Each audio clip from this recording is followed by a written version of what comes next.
Hey, this is Buck Dharma of Blue Oyster Cult, and you're listening to the Sports Circus.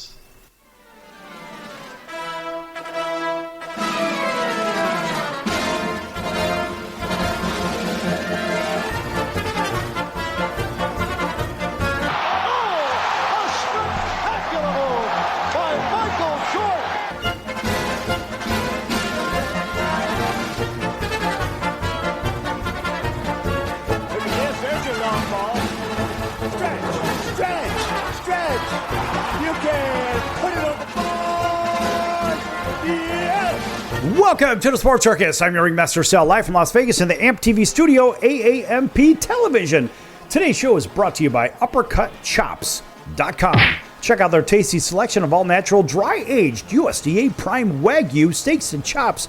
Wait till you taste their best-in-class New York steaks, the filet mignon, and, of course, the king of all those gigantic cowboy cut and tomahawk cut ribeyes. Best I've ever had. Probably be the best you ever have as well. Check them out also at UppercutChops.com. You can see lots of great pictures. I took those pictures. No, I'm kidding. Anyway, those are great pictures of those wonderful tomahawk and ribeye. And boy, they've got all kinds of great stuff. The short rib of beef. Now, I've made a lot of that stuff, folks. I've had these steaks and chops, and boy, are they good. Even the burgers. The burgers are incredible. The half-pound patties. I've never, ever had a better burger. Look, I don't get anything for saying this. I'm just telling you, it's that good. Check them out again at UppercutChops.com. That's UppercutChops.com. Or give them a call. Find out what's for dinner. 714-948-0100. 714-948-0100. Again, 714-948-0100 for UppercutChops.com. I have to tell you, you will enjoy every bit and every bite of their steaks and chops. All right. Welcome in, everybody, listening in on our CBS, NBC, and Fox Sports affiliates from coast to coast. All of our independents as well. Thank you for joining us, as well as all those watching on Cox, Comcast, Spectrum, Frontier, Oceanic, Time Warner, Spectrum, and Wow Cable Television affiliates in select markets, plus Hotel TV in all Nielsen rated markets when and where applicable. And a big little our friends over on Chicago Food Favorites on Facebook. Folks, make sure you check out Chicago Food Favorites on Facebook. It's a fun group. Post your favorite restaurants, your favorite recipes, talk about food. That's all about food. And guess what? It's free, so go have fun with it. Nice round of applause for Chicago Food Favorites. Now, we think about, like when I go back home to Chicago, I think of, I want my home foods. I want certain foods. Everybody has that favorite dish, their go-to dish. Maybe they picked up and moved from point A to point B somewhere, whatever it means. Well, look, for me, I moved out west, and I'm in Las Vegas, and whenever I go back home, I'm like, all right, I want Al's number one Italian beef. I want Salerno's Pizza out on the Fox River or at Grand and Racine. There are certain things I want. I want a Parky's hot dog over in Forest Park. Now, again, I don't get anything for saying this. I'm just saying these are things that I like. I like a good cannoli, and I'll go to Il Giardino. There's a really good bakery over in Chicagoland. If you're over in that area, you'll know it's over near a street called Belmont, and it's near Harlem. Actually, it's a little bit south of there. But my point is, everybody has their favorites. And so we think of, all right, when we go home, we know we're going to eat. But what if we travel to another place? We don't know what the favorites are, so we're relegated to go to this chain restaurant, that chain restaurant, whatever the hell it is. And think about the athletes, too. Well, they're stuck with whatever it is on the road. But you say, does that affect their performance? Well, I don't know. Now, the University of Chicago had put together a study on home field advantage. This was by the Booth School of Business. So they say home field advantage, the facts and the fiction. What statistics say about teams with a home field advantage? Look, this applies to everybody. Think about this. Home field advantage is one of the most well-known ideas in sports and one of the most misunderstood. Now, in scorecasting, Professor Tobias Moskowitz and L. John Wertheim compile statistics on the probability of teams winning when they play at home. And the results are striking. Soccer has the largest average home advantage across leagues, believe it or not, ranging from a low of 60% winning rates in Asia and Africa to a high of 69.1 in U.S. Major League Soccer. In basketball, the NBA teams win 62.7% of their home games. International cricket teams win 60.1% of their home games. In the National Hockey League, 59% of the games are won by the home team. In rugby, the win rate for the home team is 58%, while American football, of course, the NFL, which, well, should be preceded with... Show me the money! Right. That is a win rate of 57.6%. And of course, Major League Baseball, 54.1%, and it drops even further in Japan with their top league at 53.3%. So why do home teams win so frequently? Now, suggestion one, according to the University of Chicago, says, crowds influence players. Fiction. Some observers cite the noise made by home fans in explaining home team advantage. That seems particularly the case in stadiums such as CenturyLink Field, the home of the Seattle Seahawks. There, go back to December 3, 2013, in a game against the New Orleans Saints, the crowd roared at 137.6 decibels. That is ear bleeding, breaking the world record for the loudest outdoor sports stadium. Of course, for reference, and physical pain begins for humans at about 125 decibels. Jet flying, of course, is about 140 decibels when it's only 100 foot overhead. So look, this is really, really loud.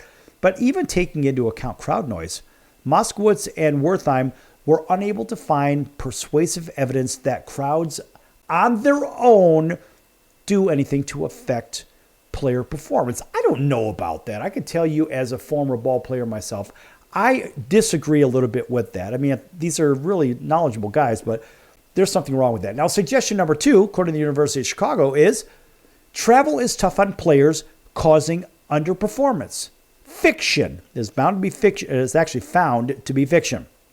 So the theory is that changes such as adjusting to time zone shifts and sleeping away from home, it disrupts players' rhythms and causes them to underperform.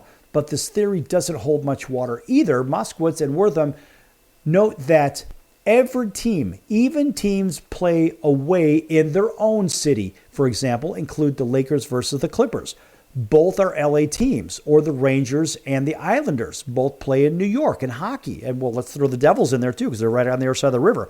Home field advantage persists. According to the travel theory, home team advantage should diminish these cases, but it doesn't. But those are isolated cases in same city. Suggestion three, also being fiction, according to these guys from the University of Chicago, field conditions help both teams. They help the home teams, I should say.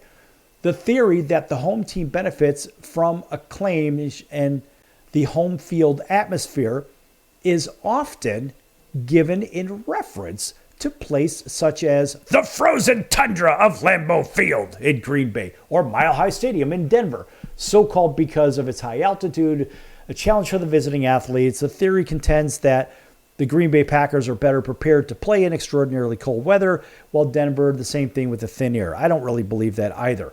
And of course, but the theory, of course, according to the University of Chicago, Booth School of Business, does not hold up. Cold weather teams such as Green Bay do not show a statistical advantage playing in cold weather over warm weather teams such as the Miami Dolphins or the LA Chargers, but you can call them the San Diego Superchargers. I still call them the San Diego Chargers. Moreover, home field advantage remains for teams such as the Minnesota Vikings, who could benefit from cold weather but do not because their home field now is indoors. And here's another one. Suggestion 4. Home games are easier in terms of scheduling rigor, fact, and fiction. So this theory suggests that home teams and their games are often gentler on teams in terms of easier opponents or scheduling rigor. This does hold some weight, but only in certain circumstances. In the NBA, visiting teams play more back-to-back games with little rest in between than any other teams. So visiting teams in the NBA are sometimes more tired than home teams. So Moskowitz and Wortham report that Quote, of the 20 or so back-to-back games the NBA teams play each season, an average of 14 occur when they're on the road. That translates into 1 or 2 additional games that you'll lose each season on the road because of this scheduling twist, close quote. The other case would be scheduling rigor when it's explained as home advantage is in college sports, where home teams play cupcake games against inferior teams, especially early in the season. That's when the schedule is loaded up. And finally, this one is fact. Suggestion 5, referees are biased in favor of home teams, and the largest impact on home team wins, according to Moskowitz and Wortham, come from a more insidious source, and that is the referee bias, and they document cases of official bias predominantly at very crucial points during the game in baseball, American football, basketball, and ice hockey. But some of the most convincing evidence for referee bias comes from Professor Canine Pendergast, who studied favoritism in the Primera Division soccer league in Spain. Now, if you don't believe that, you can go check that out. For more information, also check out the Chicago Booth of Business, University of Chicago School of Business, and that's the Booth School of Business. See if I can spit that one out. And guess what, folks? All this home field advantage, this, that, and the other, it all pertains to the next segment. We have country music star Jason Owens. Check him out at jasonowensmusic.com. In the next segment, we're going to talk a little bit about playing on the road, playing at home, the different venues, and so forth. You're going to like this, folks. Don't go anywhere. Lots more to come here on the Sports Circus.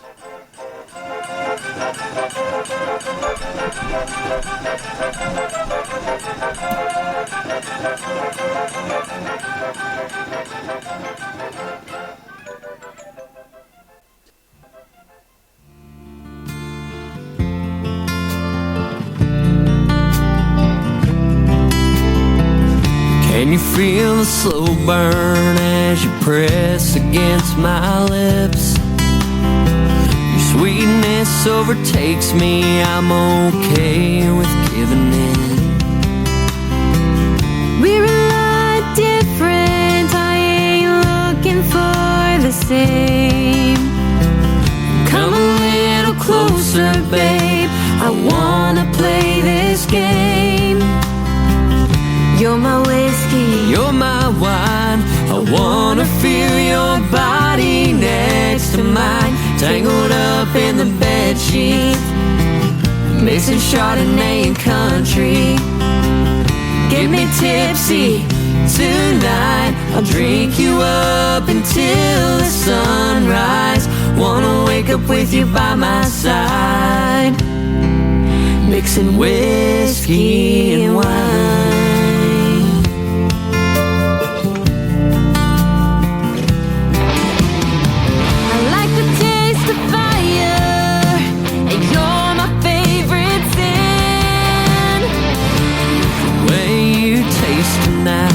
You must be heaven sent.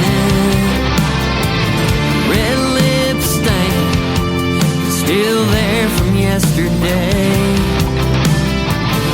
You and me, we go together, there's just no other way. you're my whiskey, You're my wine, I wanna feel your body next to mine. Tangled up in the bedsheets, mixing Chardonnay and country. Get me tipsy tonight, I'll drink you up until the sunrise.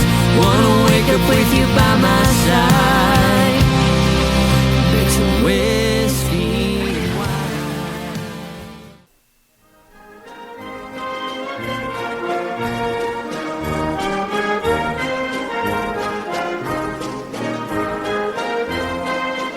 Welcome back to the Sports Circus. I'm Roy Firestone. Now it's time to throw it back to Sal.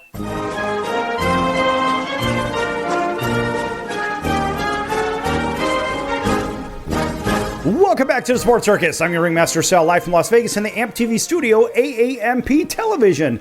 This segment brought to you in part by the music of Jason Owens, and here to tell you all about the music of Jason Owens is Jason Owens.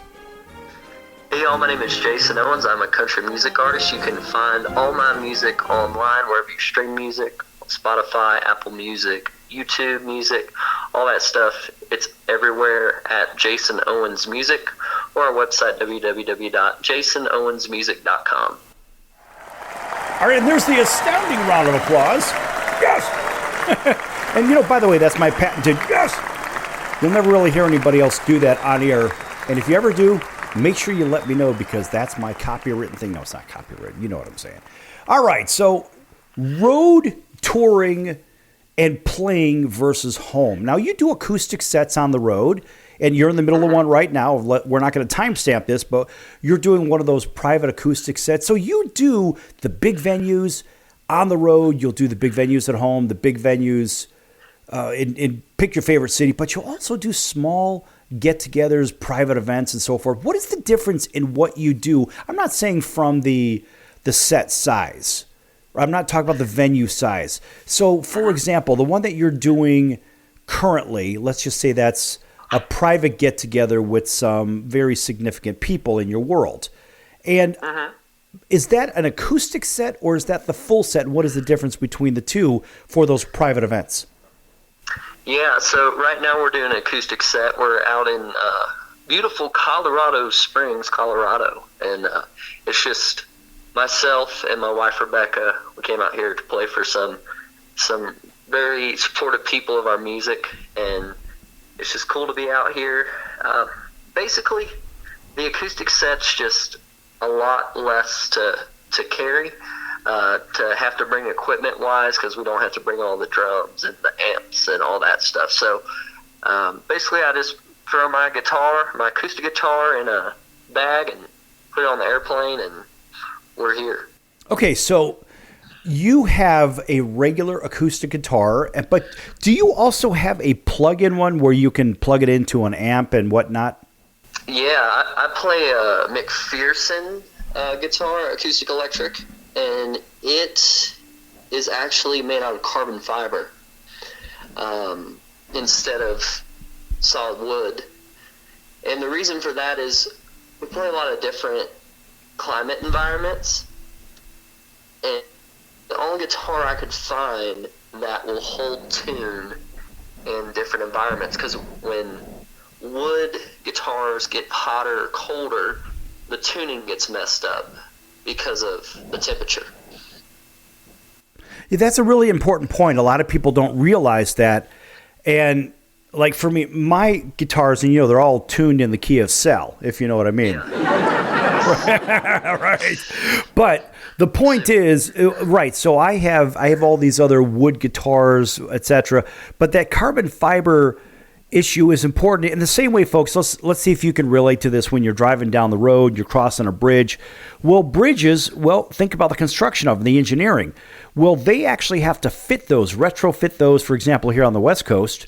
Those are retrofitted for seismic activity, but also because the heat and the cool, right? Because they'll expand and contract.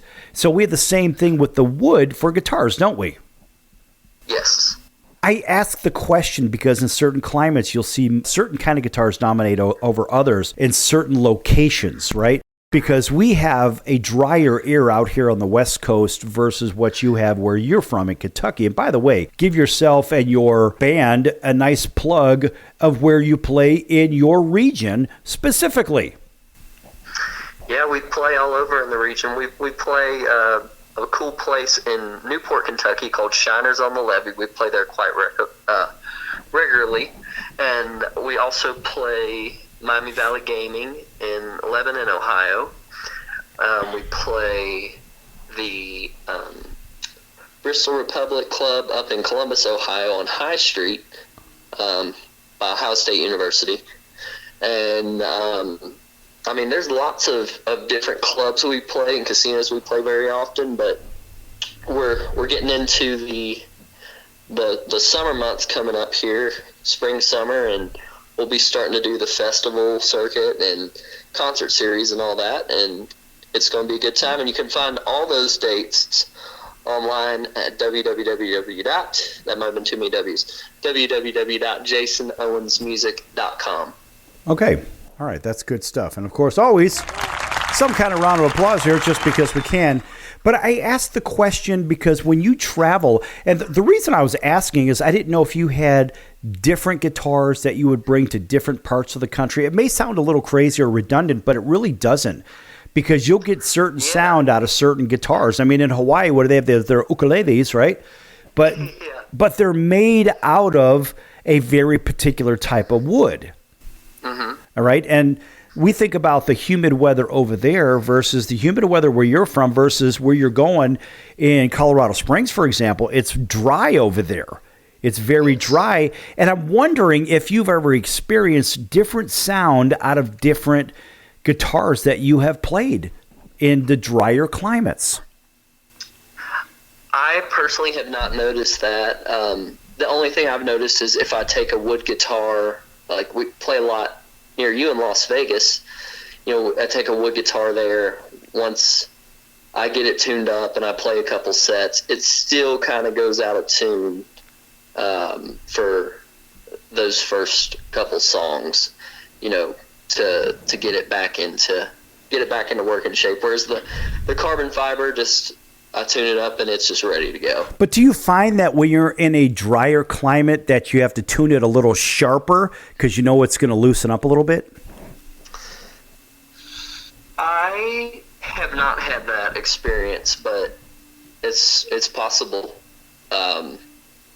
Usually I just tune it to the tuner, or it says it's in tune, and then we roll with it. Well, the reason I ask you that is because you have indoor venues and outdoor venues. Now, you've been playing indoors largely in Las Vegas, right, where it's climate controlled. But what about an outdoor venue? I think you have played some of that, haven't you? Oh, yeah. Played lots of outdoor venues. Yeah, I mean, that's always a struggle with keeping guitars in tune. I think that's something when you go see a large act on at your arena or your amphitheater or wherever you go to see that person, that front person or the guitar player, if you watch them, there'll be guys that come out and bring them multiple guitars throughout the night. And sometimes that's, for the look of it, but also I think after you play outside in a different climate, humidity, that guitar is going to really probably go out of tune after a couple songs, so they got to switch that out, and the guitar tech has to go back and get the other one fixed back in tune, strings, whatever it needs. So that's a real good question, good point, Sal. Yeah, that's kind of where I was going with this here in our last minute of the segment. I think about what does it take, because I understand about guitar techs and so forth, and maybe we'll get into that in the next segment, but the idea of being ready, and if you're playing a different sound, a different song, maybe you have a whole library of songs as well. We're going to hear one of those songs on the break here. But when you switch maybe from something a little bit more harder on the picking, so to say, when you're picking strings, well, the reality is, maybe you're strumming harder, you're picking harder, and of course it's going to come out of tune a little bit quicker, but with certain cases, right, you'll have to have a certain axe in there that's maybe a little bit more durable, right? We think of, Panasonic, people throw their laptops across the room versus other kinds. Well, they can't. So you have your choices of those as well. Yes, definitely. I mean, they can be set up a different way to make a more aggressive style playing more bearable to the instrument.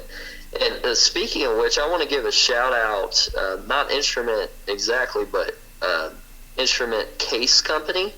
They're called Mono Cases. I've been flying with them for years now, and I check the guitar every time, and knock on wood, it always has come through at the end. Never been a scratch on the thing. So shout out to Mono Cases. All right, that's good stuff. We're going to be back here in just a few minutes with Jason Owens. Check him out at jasonowensmusic.com, folks.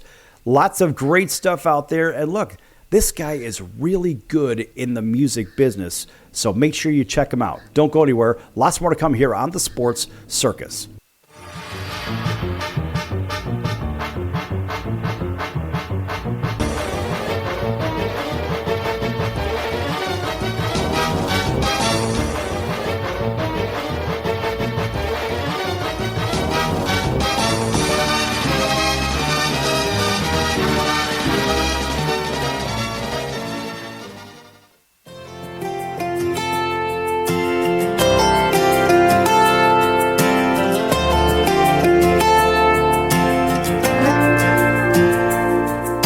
She's the cutest girl I've ever seen. When she's fighting mad, it's the funniest thing. Long hair, blue eyes, and a heart of gold. This is the one thing I want you to know. If you want a man that'll love you to the moon and back, never cheat, never lie, yeah, baby, none of that. Well, slow and steady wins the race. It's the thrill of the chase. Falling in love just ain't the same these days. Might start with a bottle of Jack. Maybe we won't need that. I gotta find a way to call her mine. I know sometimes you gotta take it slow and steady. She's like a locked up bank vault, and I'm trying to crack the code. She's a perfect 10. She's got nowhere else to go. Yeah, I'm trying to show her I'm the kind of man she wants. She's had some real losers and it's, but her defense is up. And I just wanna love her to the moon and back. I'll never cheat, never lie, yeah, baby, none of that. But slow and steady wins the race. It's the thrill of the chase. Gotta build the trust up these days. Might start with a bottle of Jack. Maybe we won't need that. I gotta find a way to call her mine. I know sometimes you gotta take it slow and steady. Yeah, she's coming around, I can see it in her eyes. Let me tell you, when the sun comes up, I ain't wasting no more time. I'm gonna pull right up in my truck. Maybe I'll be surprised.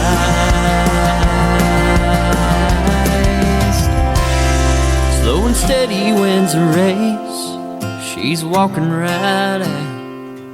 That smile she just gave me, I can see she's...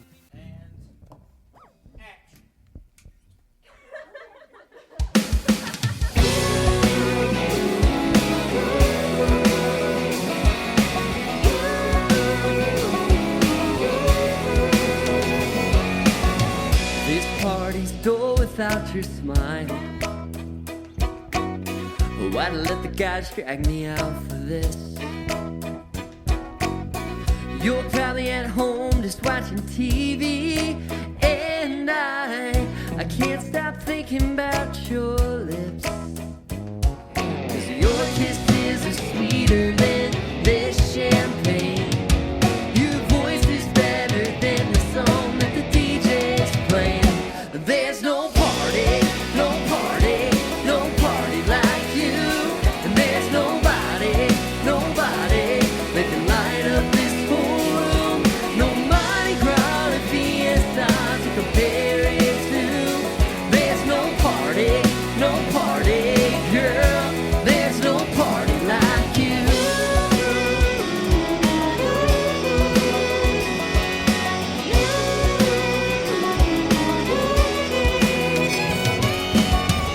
If you were here, we'd be going crazy.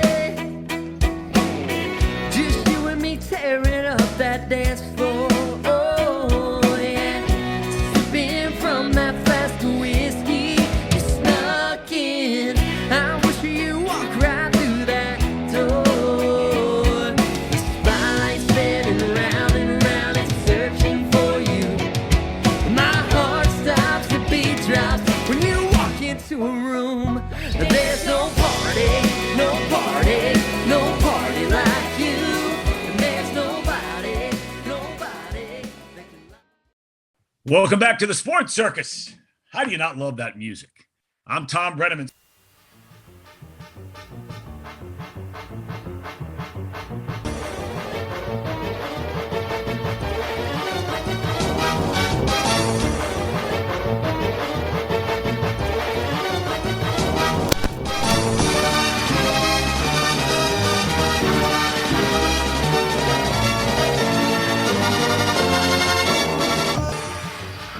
going on, y'all? This is country music artist Jason Owens, and you are listening to The Sports Circus. All right. And Jason, thanks for joining us once again. In fact, I believe you're also joined by your lovely wife. Yep, that's me. I'm here. My name is Rebecca. Hi, Rebecca.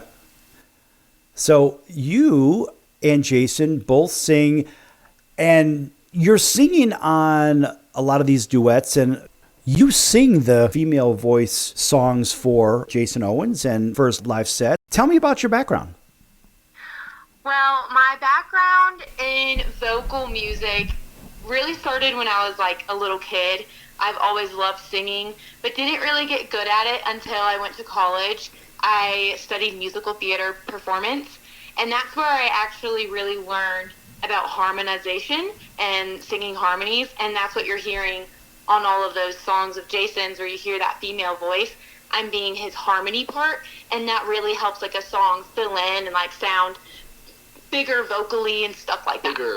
Bigger. Bigger is better. Right. Especially when it comes to like cakes and cookies and stuff, as far as I see it. I can't help it. I'm just that way. Okay, so you've been trained formally, and yeah, there is a nice ring to having the male-female voice. And, you know, there's a lot more depth and breadth in the performances that are put together when you have a couple of voices, right? Absolutely. Okay, so what's your favorite to perform? Let's just say out of your own music. Now, we just heard a song in the last break, Slow and Steady, right? Yes. Okay, tell me about that one. So Slow and Steady is a song that Jason actually wrote before he knew me. But it's kind of funny because a lot of people think it's about me, which the lyrics make perfect sense. That song kind of makes sense. It kind of follows along how our relationship panned out. But he actually wrote that song, I don't even know when. Do you remember what year you wrote it? I have no clue when I wrote that song.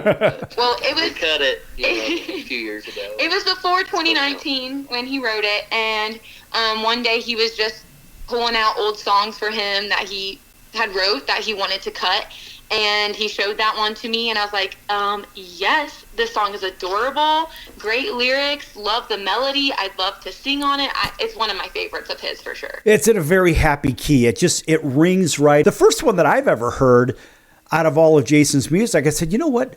This is kind of a slam dunk. And I have to tell you, I'm not a big country kind of guy, but I like that one because it crosses genre too. It's not, it's not just pigeonholed in one or the other. No, this is one, it could be scored in films. I could hear it as background music in commercials. And it's just one of those good ones where, you know, people are going to make babies to that song, if you know what I mean. Absolutely. That's why we do what we do, Sal. Speaking of which, how many kids do you have? 0. 0 right now. You know, maybe in the future, but none at the moment. Yeah, well, hey, listen, the audience wants to know. People are going to be asking, hey, here's that guy up there, and geez, I wonder if he's married. Yes, he's married. So just keep your hands off him. Just keep picking that music up. Listen to the music over and over. Tell your friends, tell your family, put it on social media. Do what you've got to do, but have fun with it. It seems like, I've watched your performances together on stage. It looks like you're both having a lot of fun together. Oh, for sure. I think for both of us, music and performance is like our greatest passion. And to be able to do that in front of others and then while also getting paid is just such a huge blessing. Well, getting paid to do something you dig is great. It's almost like it's not work in the first place, right?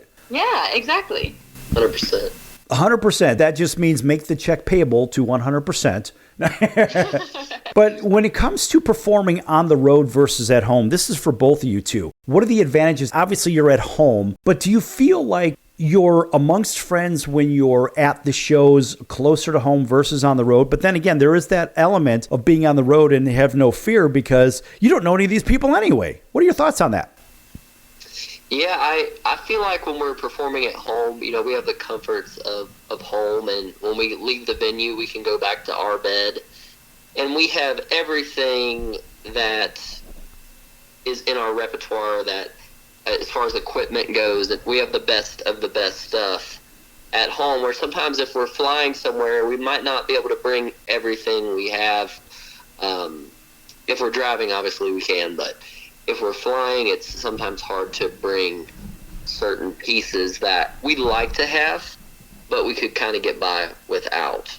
Or the venue might have it there already, like at the venue. Right, or sometimes you don't travel as a full team, which I saw your shows in Las Vegas and you were missing a couple of pieces out of your whole band, but guess what? It still sounded really good.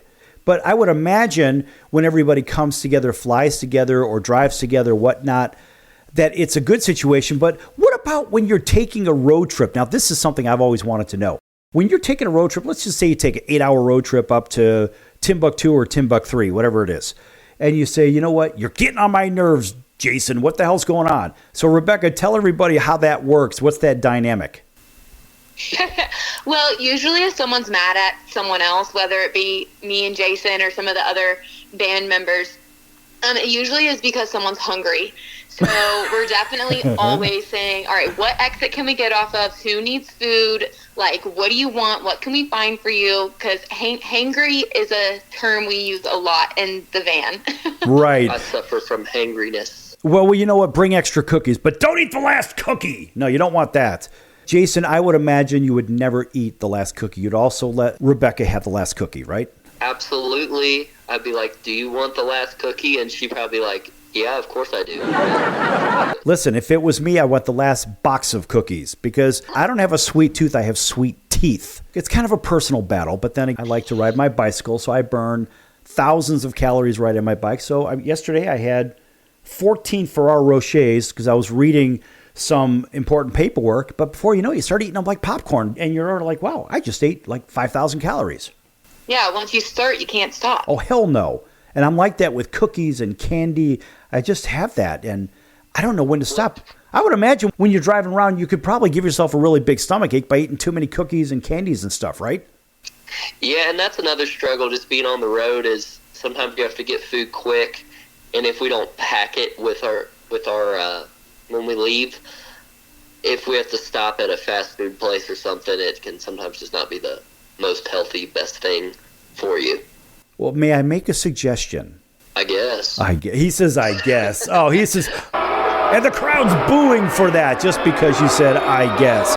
Well, no. Yeah, of course you can. The suggestion would simply be to go to the grocery store, go get yourself some fresh fruit, and have some fresh fruit. Get yourself all your water and vitamins and minerals from your foods rather than empty calories from drive-thrus, because that stuff eventually, look, you're a young guy, buddy. I'm not young anymore. I got to watch what I eat. And believe me, when I have certain foods, man, it hangs around. And look, we're all not strangers to that. So we just got to watch what we eat. So eat more fresh fruit. Yes. All right. Fruits and veggies.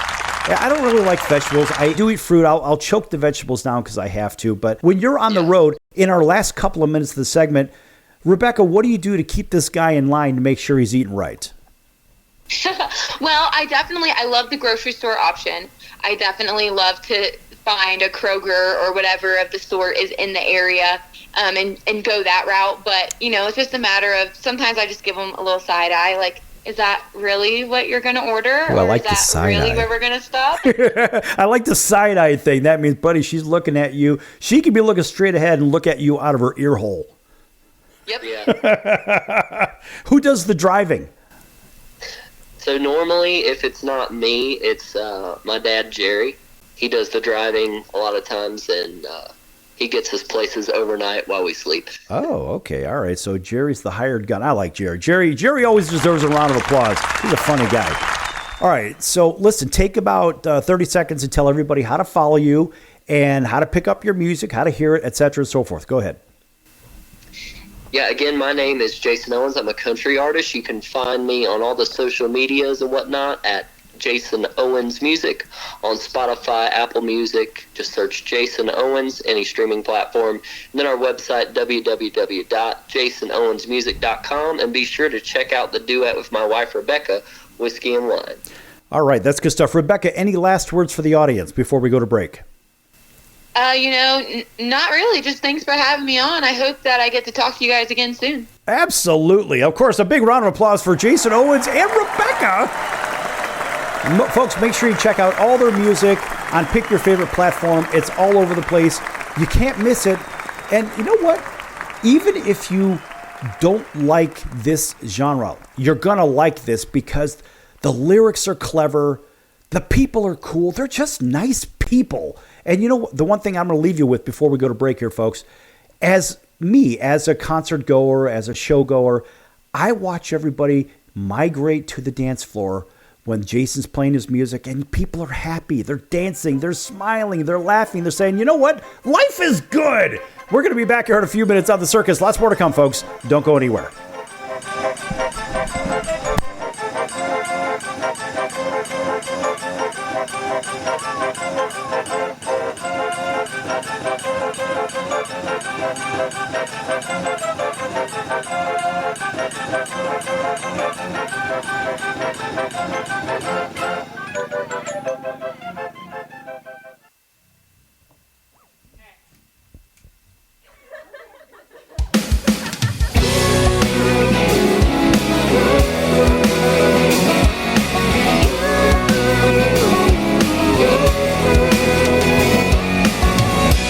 Party's dull without your smile. Why'd I let the guys drag me out for this? You're probably at home just watching TV, and I can't stop thinking about your lips. 'Cause your kisses are sweeter than this champagne. Your voice is better than the song that the DJ's playing. There's no party, no party, no party like you. And there's nobody, nobody that can light up this whole room. No Mardi Gras or Fiesta to compare it to. There's no party, girl. There's no party like you.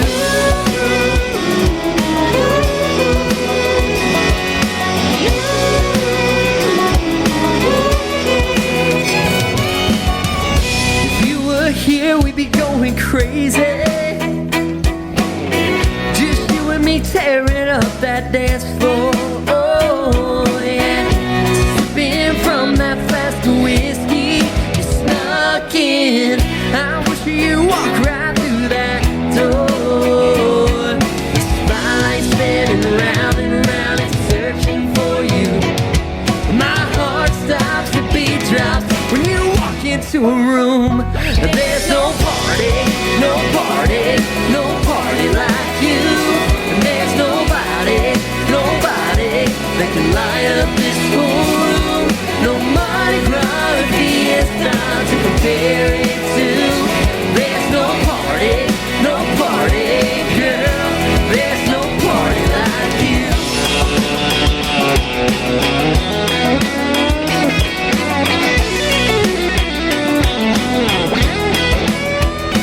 There's no party, no party, No party like you. yeah, there's no party, no party, no party like you. Yeah, there's no party, no party, no party like you. There's nobody, nobody that can light up this whole room. No Mardi Gras or Fiesta to compare it to. There's no party, girl. There's no party like you.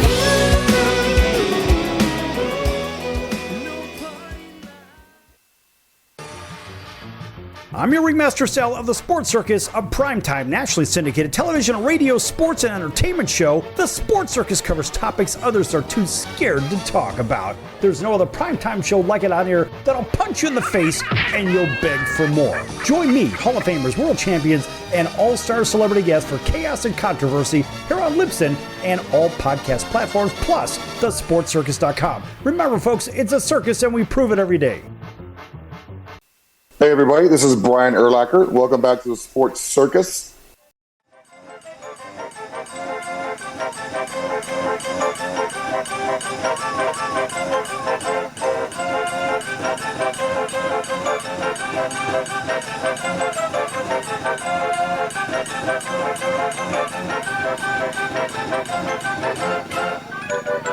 Welcome back to the Sports Circus. I'm your ringmaster Sal, live from Las Vegas in the AMP TV studio, AAMP Television. Folks, we just heard a couple of really good segments by Jason Owens and Rebecca as well, his wife. And folks, make sure you check them out at jasonowensmusic.com. And that's jasonowensmusic.com. A fun couple with a fun dialogue.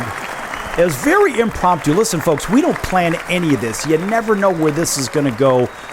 And, you know, it's kind of like the idea, look, you're out there performing with your husband or wife or whatever, and you're saying, geez, let's just bring a good attitude to the stage, which is what they do. And it's hard to put your differences aside when you're fighting over the last cookie, right? But then again, I mean, I always have control of the cookies, so there's really no issue with that. However, we think of the idea where maybe one has to perform when the other one can't perform. And probably the best parallel that I can give for everybody listening, thinking about the sports side of things. Well, the sports side is similar to, of course, the musical side. For example, in Jason and Rebecca's case, where we think of what if the superstar, like we'll take the San Antonio Spurs, losing Victor Wembanyama. So Wemby is out essentially for the rest of the season. Well, and then here's this one or that one trying to, let's put shed a little clarity on this, little light. Look, the fact is the guy's out, period.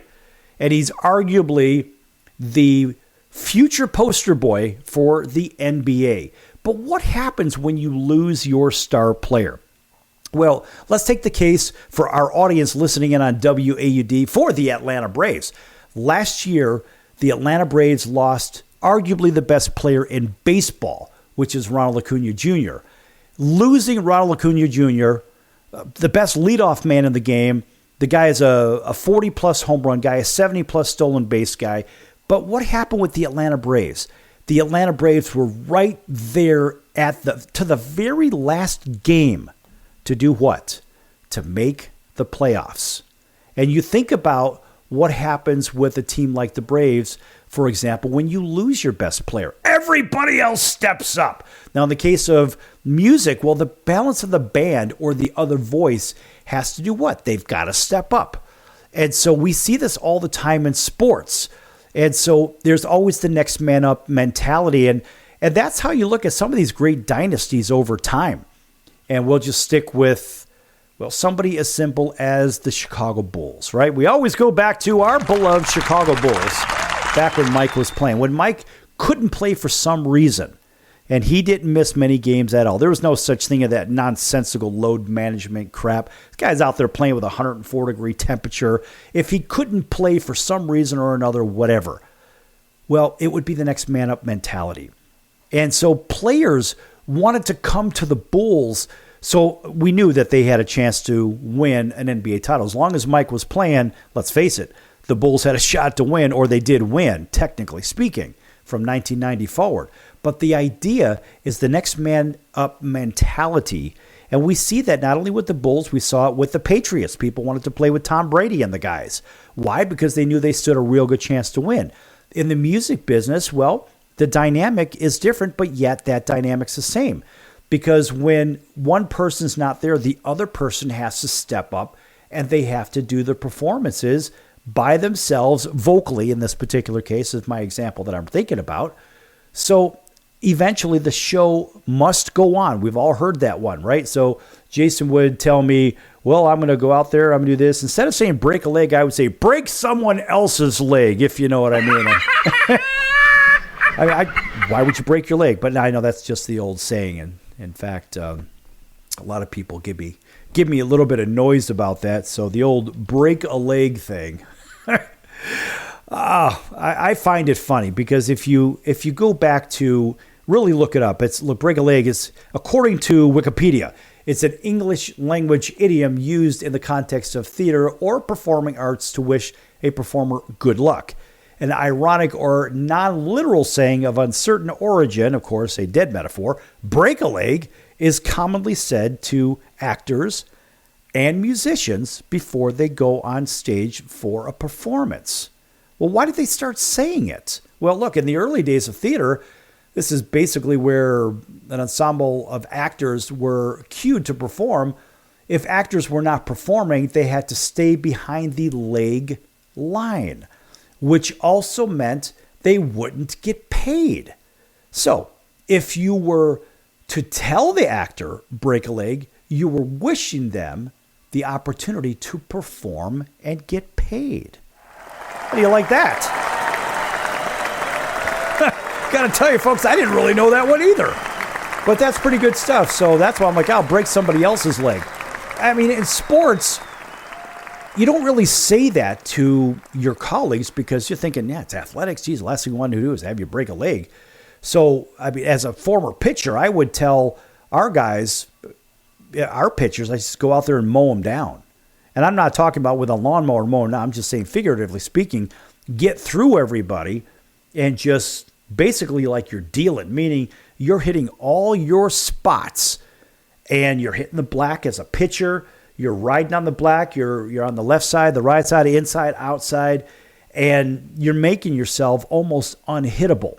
And that's the best part about it. So in sports, we use different terms.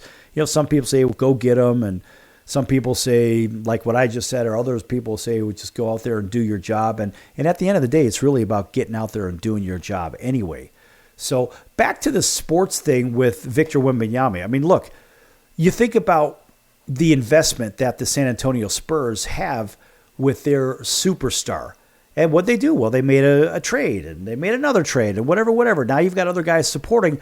So now De'Aaron Fox has to step up and do what?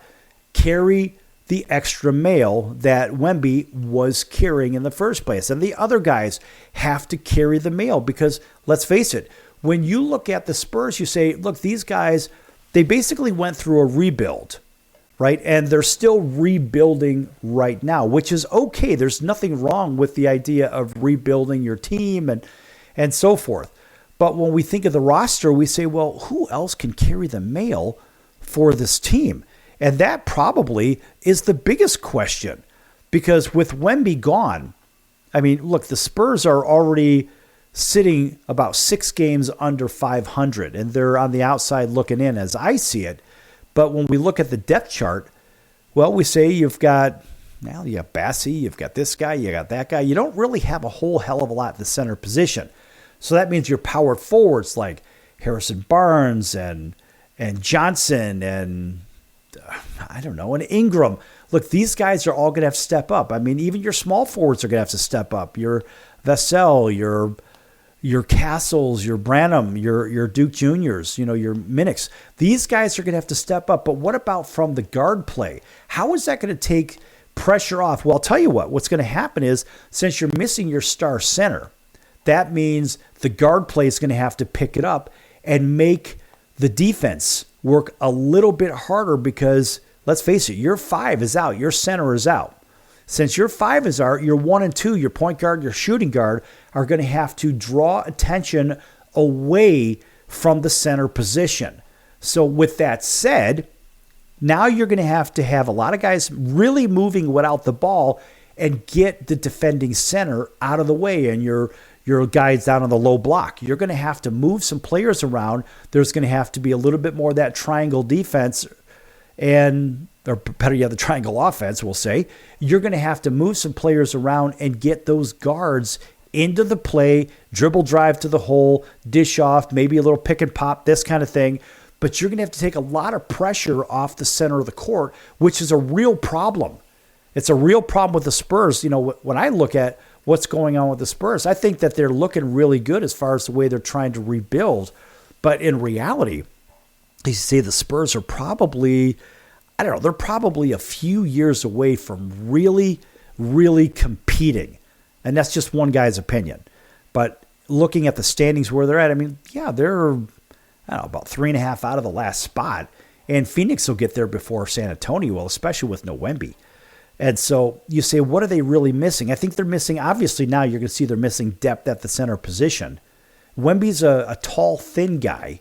And so you're going to need some beefy guy in there that could take some heat, eat some minutes, and push the other team around as well. You need some of those big bodies in there too.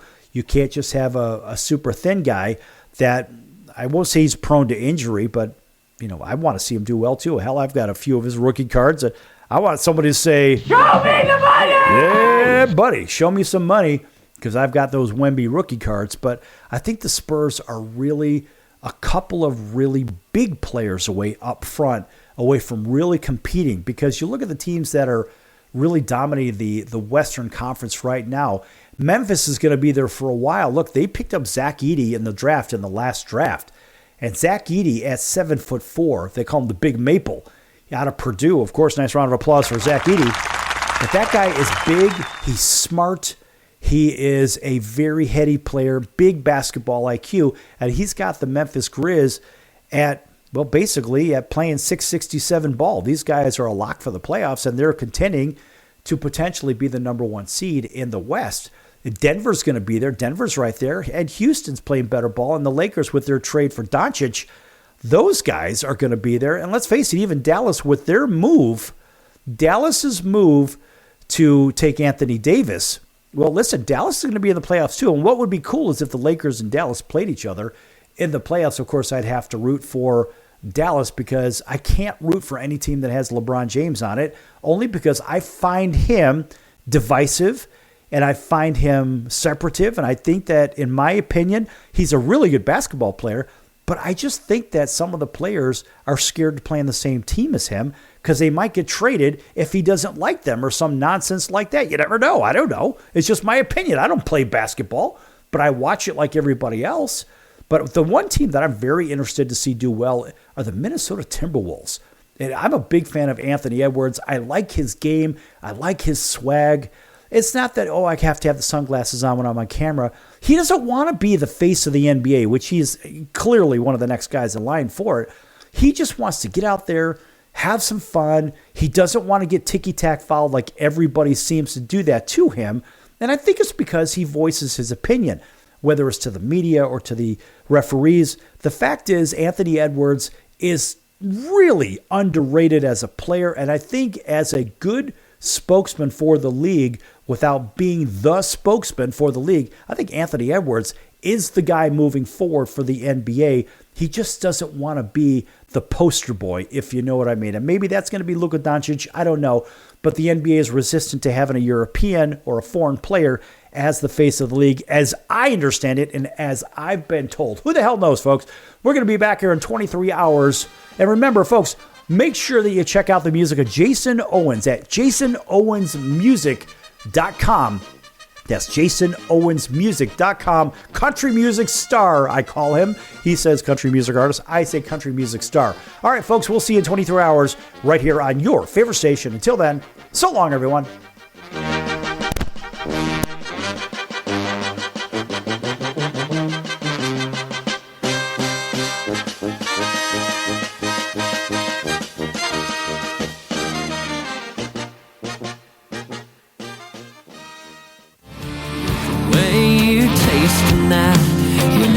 Be heaven sent. Red lip stain still there from yesterday.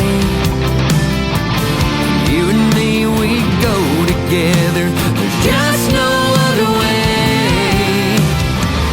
You're my whiskey. You're my wine. I wanna feel your body next to mine, tangled up in the bed sheets. It's a Chardonnay country.